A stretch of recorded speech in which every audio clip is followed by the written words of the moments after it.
दलित दस्तक मासिक पत्रिका को भी सब्सक्राइब करिए। सब्सक्रिप्शन का सारा डिटेल डिस्क्रिप्शन में देख सकते हैं।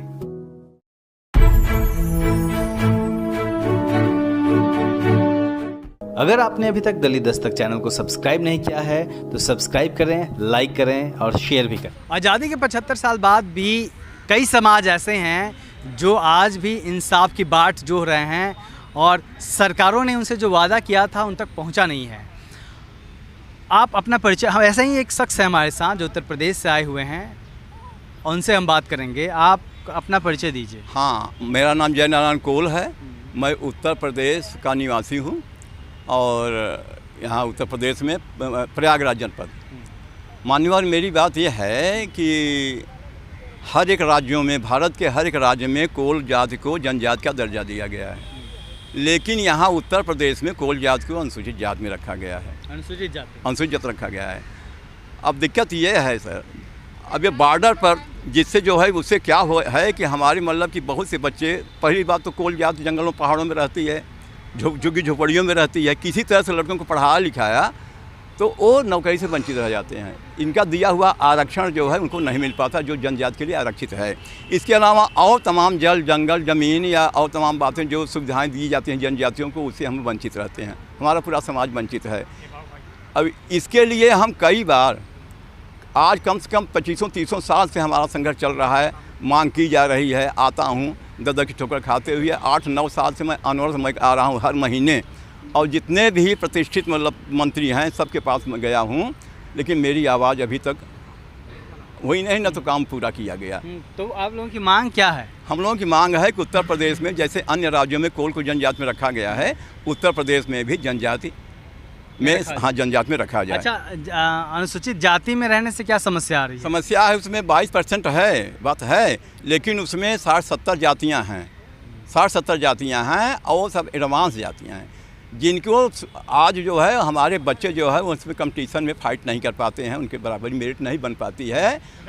और बंटवारा करिए ना, 100 में जो है 75 कितना होता है, अब जबकि इसमें 2% है, ये मानता हूँ 2% है, लेकिन 2 में केवल 10 जातियाँ हैं और एक हो जाती है 11 जाति उत्तर प्रदेश की जनजाति में होगी। मतलब कुल मिला के ये है कि बाकी प्रदेशों में अनुसूचित जनजाति में है तो यूपी में ही हो जाए। जी हाँ, यूपी में हो जाए, जो हाँ अन्य राज्यों में। यूपी में कितनी संख्या है आपकी? 15-20 लाख है, 15-20 लाख है। किस किस क्षेत्र में है लोग? ये एक इसका भौगोलिक क्षेत्र है जो कि गंगा के दक्षिण, जमुना जी के दक्षिण उत्तर प्रदेश में, यहाँ बनारस, चंदौली, सोनभद्र, मिर्ज़ापुर, प्रयागराज, क्या कहते हैं इधर चित्रकूट, मानिकपुर, इन सब जगह ऐसे लपेट में हैं, जो कि इधर एमपी के बॉर्डर से लगा हुआ है, वहाँ जनजाति है कोल। अब इधर जो है बिहार और झारखंड, छत्तीसगढ़ सीमा से लगा हुआ है, सब जगह जनजाति में है। लेकिन क्या अंतर, हमारा एमपी से, बिहार से, छत्तीसगढ़, झारखंड से रोटी बेटी का संबंध है, सारी नाते रिश्तेदारियाँ हैं, लेकिन फिर भी 2 किया जाए, वहाँ पर जनजाति और यहाँ पर हमको अनुसूचित में रखा गया है। सबसे बड़ी समस्या यही है। आप लोग आंदोलन कर रहे हैं इस बारे में और लोगों को जोड़ रहे हैं? हाँ, जोड़ रहे हैं, सब जुड़े हुए हैं। अब इसके बाद वही होगा। पारसनाथ कोल, शंकरगढ़, प्रयागराज से हूँ। सर, जो जनजाति का ये बड़ा मुद्दा है हम लोगों के साथ, हमारे समाज के साथ, ये उत्तर प्रदेश का बड़ा समस्या है। हम लोग उत्तर प्रदेश में करीब 22 लाख की संख्या में आदिवासी होते हुए भी, और आज ये आदिवासी समाज, कोल समाज 22 लाख, जी, और ये 9 जिलों में है, जो चंदौली, मिर्ज़ापुर से लेकर झांसी, ललितपुर तक फैला हुआ है, विंध्याचल के क्षेत्रों में। और कोल समाज इतना गरीबी झेल करके, सारी समस्याएं झेल करके, जो उत्तर प्रदेश और मध्य प्रदेश का बॉर्डर है, अन्य राज्यों का बॉर्डर है, उन बॉर्डरों में अन्य राज्य से मध्य प्रदेश हैं, बिहार है, झारखंड है, इन राज्यों में कोल जाति को जनजाति का दर्जा मिला है। उत्तर प्रदेश का आदिवासी कोल जो समाज है वो आज जनजाति के लिए लड़ाई लड़ रहा है, रातों दिन मेहनत कर रहा है। एक बहुत बड़ा तबका जो इस समय देश के राष्ट्रपति बने हुए हैं, हमारी माननीय जी, हम लोग चाहेंगे कि उत्तर प्रदेश में भी जनजाति, कोल बिरादरी को जनजाति दिया जाए। और बार बार जो सरकार चल रही है, आदिवासियों को उठाने की बात कर रही है, आदिवासियों के मांगों को लेकर कह रही है कि हम आदिवासियों को बहुत बड़ा भला कर रहे हैं, या आदिवासियों के समस्या पे हम लोग खड़े हो रहे हैं। और इस देश के प्रथम नागरिक राष्ट्रपति भी आदिवासी दिए हैं।